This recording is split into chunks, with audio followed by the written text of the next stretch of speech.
Hello and welcome to another edition of Open Studios here at NCM Hub. My name is Lilly Dissette, and today I am joined by Tany Blasko, the Executive Director of Nourishing the North Shore. Now, first of all, Tany, would you mind telling us a bit about yourself and your background? Sure thing. Lilly, thank you and the Newburyport Community Media Hub for having me here to talk a little bit about Nourishing the North Shore and our upcoming seedling sales. So we are a Newburyport-based organization, and we are actually coming up on 10 years this year, which is really exciting. And we are on a mission to get fresh, local food on every person's plate. So we partner with over 30 different farms here in Essex County to purchase fresh local food and bring that food to food pantries and soup kitchens and meal programs where low-income and food insecure individuals are receiving services. And we also do 3 farmers markets that are completely free for individuals to come. One of them we do right here at the Newburyport Community Center. And at that, there's over 50 people that will come on average on a Thursday morning. And folks can come to that market and select a wide variety of fresh fruits and vegetables, and people can choose quantities that they want, and it's really joyful and fun. You know, people are coming and sharing recipes, and it becomes a big social opportunity. We have an incredible group of volunteers who also make this happen by coming and showing up each week and setting up the market and distributing the food to the guests that attend. So that is a huge core part of what we do. We also have a program called our Farm Share program, and that is where we will partner with all sorts of different farms in the areas. We have 7 different farm share partners, and in that case, individuals can select a farm share, select a farm that they are close by to, and can sign up for a CSA, which stands for Community Supported Agriculture, and that is a really cool model where folks can pay money up front in the season to buy a share. Usually it's 20 weeks of vegetables at most farms, but that can be really expensive for folks. Absolutely. So for individuals who want to get a share at their local farm but don't have financial barriers, and sometimes that's like people, because shares can be anywhere between $800 up to $800 a season for a half share might be $400. So Nourishing the North Shore will help to subsidize that cost, or pay for it outright and pay the farmers directly.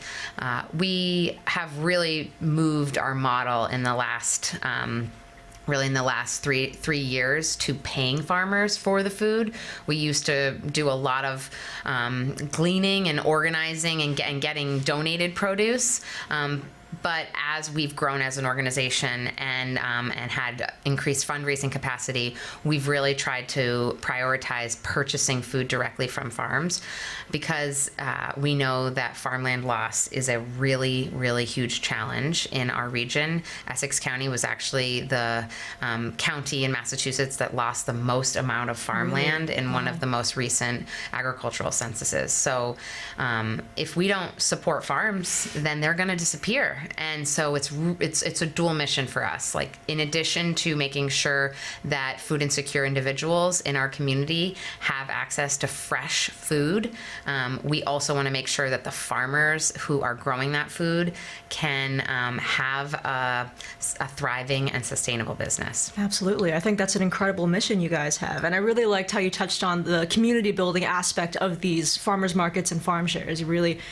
People come together around food, and food is such a central part of people's lives, and I think it's really an incredible mission that you are working on there. Now, have you been with Nourishing the North Shore since its inception 10 years ago, or did you come into this role? I've been at the organization for a little over 3 years. Wow, okay. Yes, and so it's been exciting to even see that grow, and I've had different roles during that time. So it's been really exciting to see the organization grow and really build upon the really incredible work that my predecessors helped helped to build, and we have a really committed board of directors and a really committed staff team. So and all the volunteers that I've talked about too. So it's really a community effort. I think that you're right. Like food is something that we all can relate to in some way.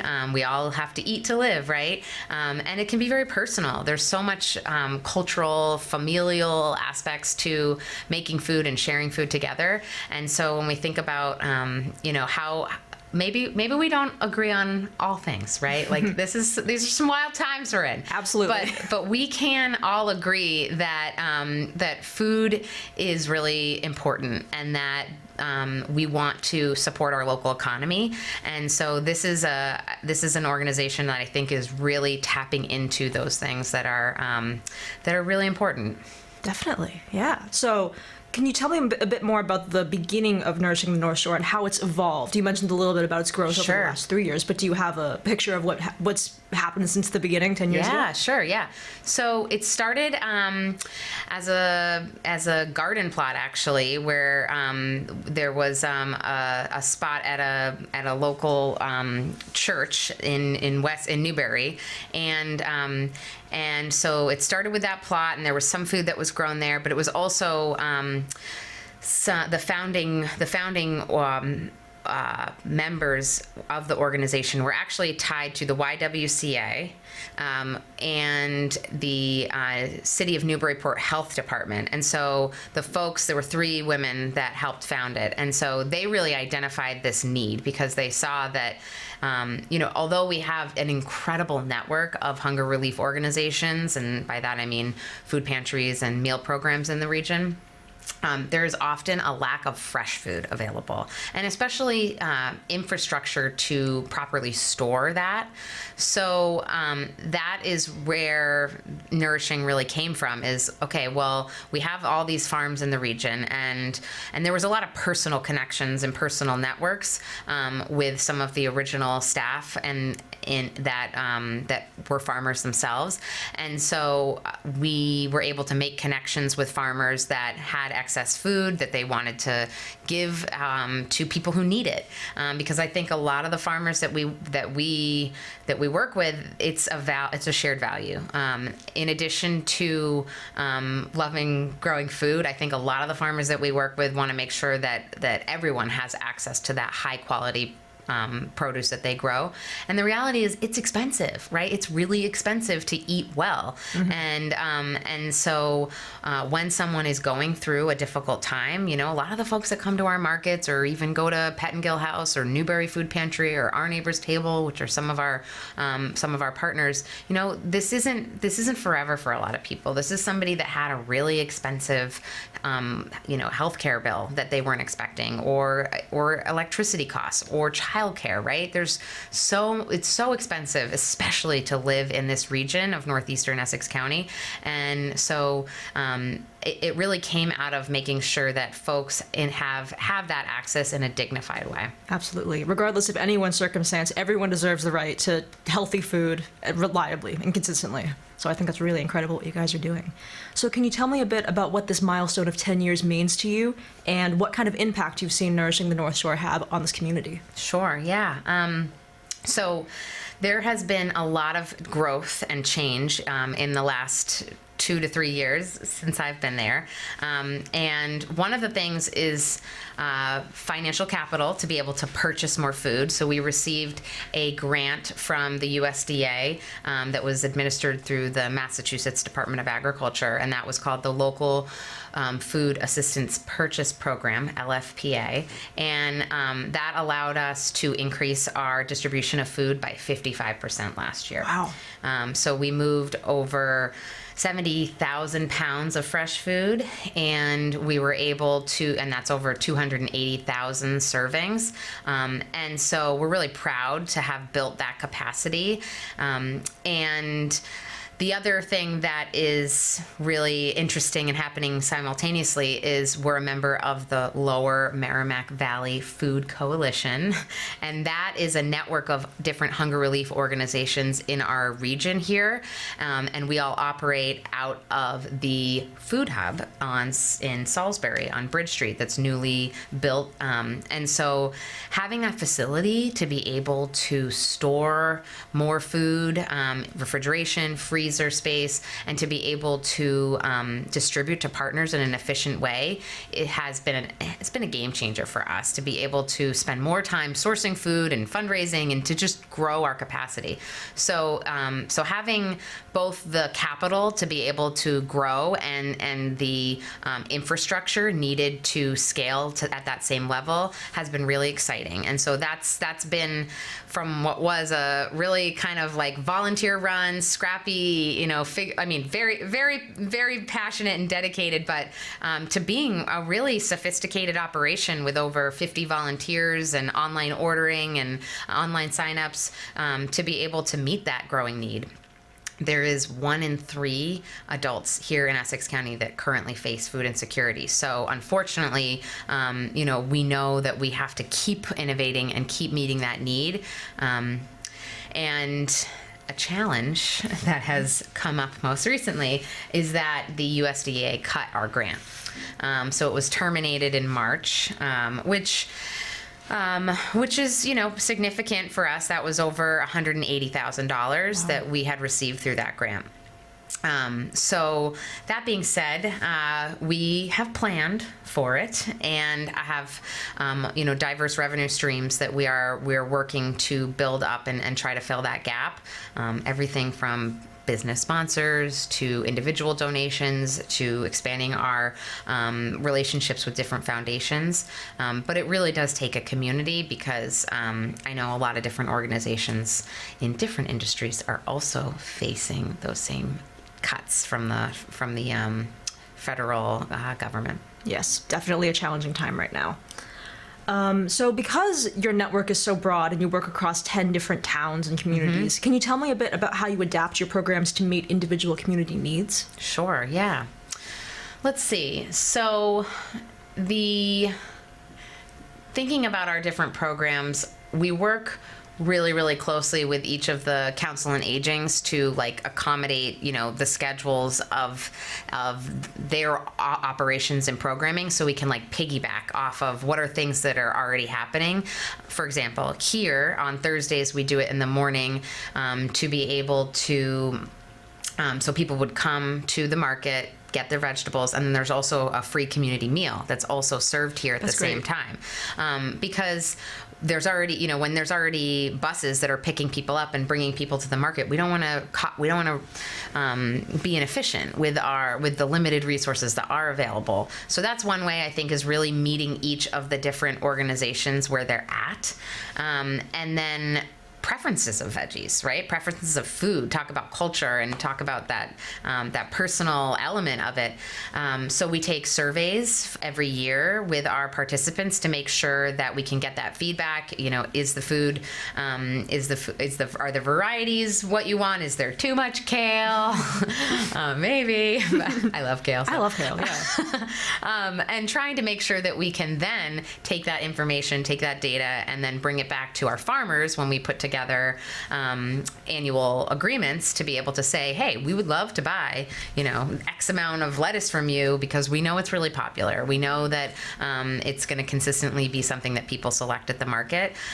So that's some of the ways. And then from the farmer perspective, because we have a lot of relationships with farmers and a lot of us have farming backgrounds, we understand that this is the busiest time of the year for farmers. And so really trying to make it as simple as possible on their end, showing up to the farm, bringing our own totes or our own bins that they can then load the produce in and that we can reuse.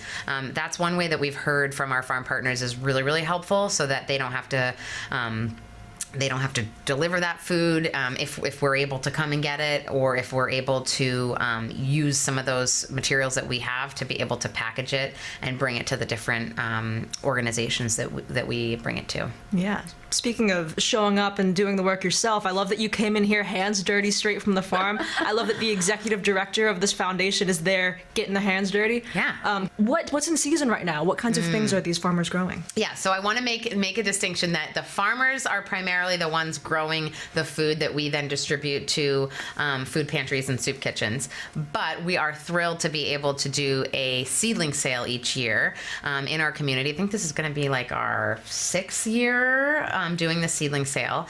And so we grow over 80 different varieties of different seedlings, herbs, and flowers and vegetables. There'll be over 3,500 different seedlings that we sell at the seedling sale, which is going to take place on Saturday, May 24th from 10 a.m. to 2 p.m. at Riverwalk Brewery here in Newburyport. And things go quick, so we do recommend that people show up at 10 to be able to get some of their different varieties. But like I said, over 80 different types of plants that we're growing. So it's everything from tomatoes, cucumbers, peppers, eggplants. We're doing beans. We're doing so many different lettuces and kale and Swiss chard. And then we're also doing all sorts of flowers, zinnias, cosmos, sunflowers. And then we've got some of the staple herb varieties, mint, oregano, peppermint. So it's chives. So it's a good mix of different things that I think, based upon feedback that we received, that people enjoy, and we're always interested in new things too. So if folks come and let us know what they like to grow, we can maybe think about that for next year. All right, that sounds incredible. So when you say seedling sale, does that mean that these are live plants that people can take home and start their own gardens with? Exactly. That's great. So this is a pay what you can seedling sale, because we want to make sure that growing food is accessible to everyone. And so we have suggested prices, but yes, people will come and pick a tray and shop around Riverwalk Brewing Company and grab what they're interested in and pay what they can, and then bring them home to their own garden or their own stoop and do them in pots, or depending upon, we have a variety. So we have like probably folks that are doing more pots for their front doorstep, or folks that have much larger gardens and come to do their seedlings there. So it's really a wide variety of guests that come to the sale each year too. That's great. That's a great way to encourage sustainable farming practices just in your own home. Speaking of sustainability, what role does sustainability and environmental health play in your programs and sourcing? So I think about this a lot. We are really, really focused on supporting local farms, right? Because in the industrial food system, our food, which is where the majority of our food comes from here in the United States, from all over the world, right? And we're very fortunate to be able to have different interesting varieties of fruits and vegetables from all over the world. But that being said, unfortunately, it's not the most sustainable, right? There's a lot of fossil fuels that are required to operate, not only to run the farms themselves, and a lot of water, but then also to be able to transport that food all over the country and all over the world. And like when the pandemic happened and we saw what it looked like when things got shut down, and we really saw how important it is to have a local food system that we can be more self-sufficient. And so that really is at the core of one of the parts of our mission, is to make sure that local farms in our region can stay growing on the land that they're on, and to be able to continue to use the sustainable farming practices. The farmers that we work with are practicing organic. Many of them are certified organic and are really, really passionate about caring for the land and being stewards of the land. That goes for all of the farm partners that we work with. There is alignment around that, and And it's really, really, we're really proud in terms of making sure that like the food that we bring to market is really high quality. And that means that being able to have it be close to home and have it be a quick turnaround. I mean, this lettuce might be picked in the morning and brought to the market later that day. It's really that quick, and that's what we take a lot of pride in. Like I said, because we have that flexibility to be able to show up and move that food and bring it to where it's needed, based upon this network that we work with. That's great. You kind of just answered my next question about self-reliance, but because your mission emphasizes self-reliance in between sourcing from local farms and this incredible seedling sale, are there any other ways that NNS supports individuals and families in becoming more self-sufficient in finding food? In finding food. Or I guess when it comes to food access. Yeah, so I think that the education piece is really important. I think that a lot of people that we work with, they know what they want, and they know how to cook with what they want. But that being said, we also want to always make sure that there is opportunities to learn more and try new things. And so we bring different educational materials to the markets, and we really encourage like that community and that sharing, and taking away that stigma so people who need that food can come and feel like this is a peaceful place and a place that is accepting of everyone. And that's like from the market standpoint. From the farm share program, I think that is really moving from the emergency food security space to more of a sustainable model where individuals are building that relationship directly with the farmer themselves. And in some cases, folks can pay a portion of the farm share, and so they will. But in some cases, they can't, right? So it's really meeting each individual where they're at and giving them the opportunity to share their perspective and share their knowledge on what they like to eat and how to cook it and how to build community. I think it's about letting people themselves answer that question, because I don't want to put those words in other people's mouth, but that tends to be how we think about that. Yeah, I really love the personal element that Nourishing the North Shore kind of creates, because whether it's recipe sharing or speaking directly to the farmers, it's a lot nicer, I think, to get information directly from the source and recommendations directly from someone who you can speak to and get their opinions on, rather than just going online or just going on the screen. Yeah. We're getting a lot of that these days, but this face-to-face is really valuable. Yeah, personal recommendations and everything. It's great. So what's next for Nourishing the North Shore? Are there any new initiatives or goals that you have planned? There are, yes. I'm excited to low-key announce that we've partnered with an organization called Just Roots, which is based in Greenfield, and they have a contract to distribute boxed shares of protein and produce weekly to folks who are prescribed fresh food through their physician. So it's we're piloting it right now, and we're working with Just Roots and some of the different healthcare organizations that they have. There's eligibility that individuals will have to meet in order to be prescribed the boxed shares. But that's something that we are currently rolling out this year, and then I think really like getting more involved in the hub up in Salisbury, because last year was sort of we were just still getting into that operation. So being able to utilize that more efficiently and really build more upon the coalition there, having a regional network and of organizations that are trying to tackle a very complicated problem is helpful. So to be able to, I think, continue to build that coalition and add value and share data, and really trying to adjust our programming to meet those needs of our larger community, and the desires of our community, that continues to be an area that we're looking to grow. And I think just buying more food from farmers, right? We just want to move more food. We want to continue to grow to meet I mean, in the ideal world, we wouldn't exist, right? Because in the ideal world, there wouldn't be food insecurity.